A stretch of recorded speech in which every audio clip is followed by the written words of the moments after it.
Hi, I'm Morgana. And I'm Sophie, and today we're going to teach you how to make an unbaked cheesecake.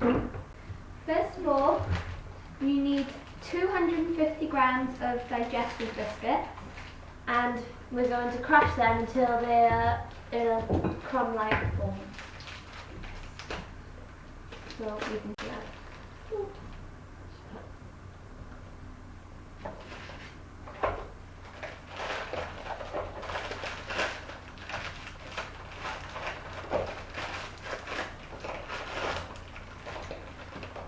250.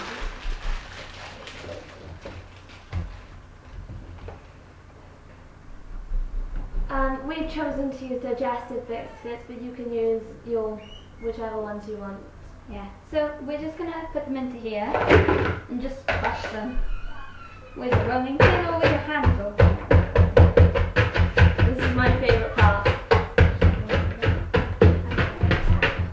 you also need 90 grams of unsalted butter, and you need to melt it. You can do it in the microwave, but we don't have a microwave, so we're going to use the hob. And while Sophie's going to melt the butter, I'm just going to keep crushing the biscuits. You can do this in a food processor, or if you have one of those, but we just prefer to mix them up first before putting them in, just in case. We're just going to use 90 grams of butter. And I'm just going to go and melt this. So, guess what Christmas song this is, okay?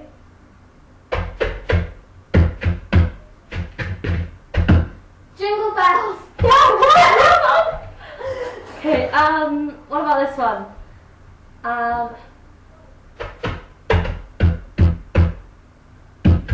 Rudolph Precious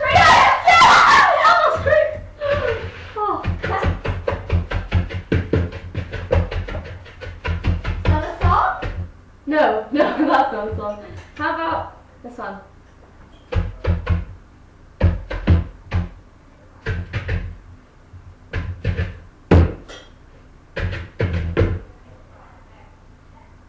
Starts with W. We wish you were Merry Christmas? No, Winter Wonderland. Oh. I can't believe you don't know your Christmas tunes. So now I've melted the butter.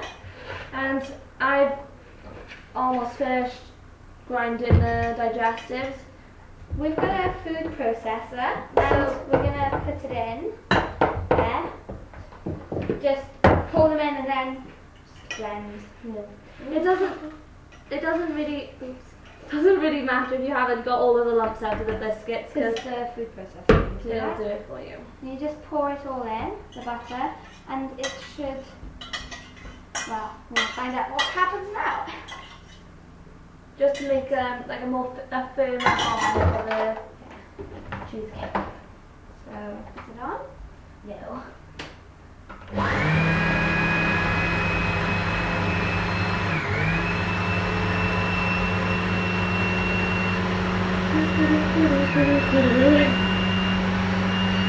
Shall we give it a mix? Yeah. Once you've got to this, it might all be sticking around the sides. So you can just give it a nice little mix. It looks quite a lot like brown sugar. Yeah. Well, if you want to see, I'll show you. Yeah, it should look like that. If you really want to taste it right now, it tastes nice, I think. Yeah, it does. Tastes really nice. Should A we bit do longer? 5 seconds maybe? Yeah, a bit. Just blitz it until it looks like breadcrumbs and yeah. That's probably enough, isn't it? Yeah.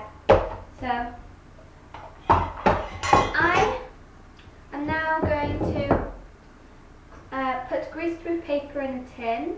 It's like this. It can be any sort of thing because we're not putting it in the oven, so it doesn't matter. I'm just going to use some greaseproof paper.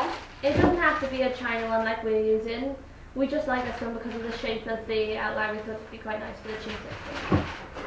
And the reason we're using greaseproof paper is so that when the cheesecake has set, you can pull it out really easily. So we're going to make sure that it covers the whole of the bottom, but we want a little bit of the paper to be sticking out as well, so that you can grab onto it and just pick up the cheesecake.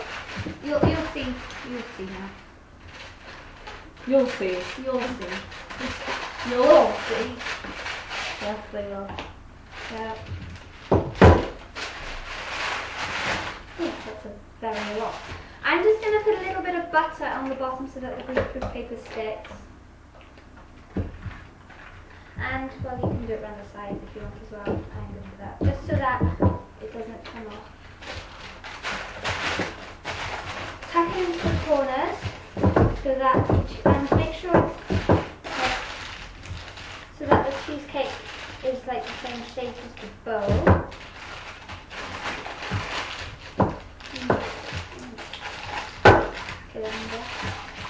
So, you see what I mean now? Later on, once you finish the cheesecake, you can just pick out the cheesecake using this. Okay, so I start putting it in? Yes.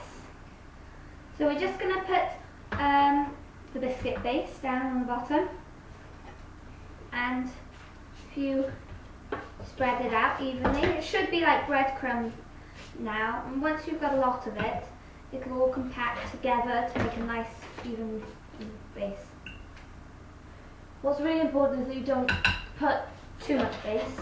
and you have to have enough of it, Yeah. because otherwise the cheesecake with the moist filling it'll just seep through. Yeah. But make sure you don't have quite too much. I think a little bit more. Just so that depends how thick you like your base, really, doesn't it? I think that's enough. Yeah. So if you get a nice spoon and you press it, compact it down, so that it's all formed together.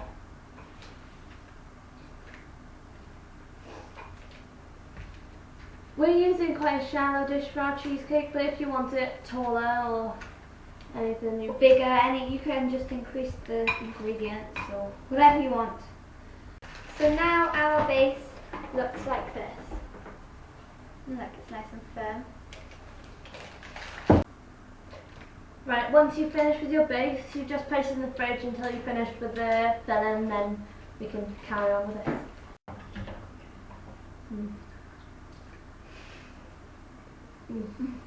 Oh, That's so nice.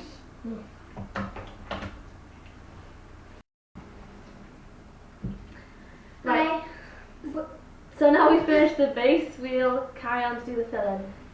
So for this filling we need 400 grams of cream cheese, and we're using Philadelphia. Never go wrong with a bit of filling. No. And we're using 2 pots because that's 400. And what we're just going to do, we're just going to put it into our electric whisk again. Just put it all in, just with a spoon. Shall I use the spoon? Just all of it in. You don't have to use Philadelphia if you don't want to. No. It's just, we just thought. Any cream cheese, full fat. Yeah, it has to be the full fat one. Because, yeah, full fat. It's like, Quite a lot. yeah.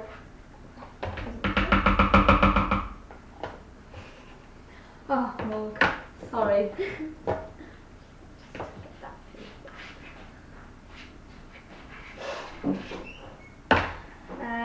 For the filling, we also need 140 grams of soured cream.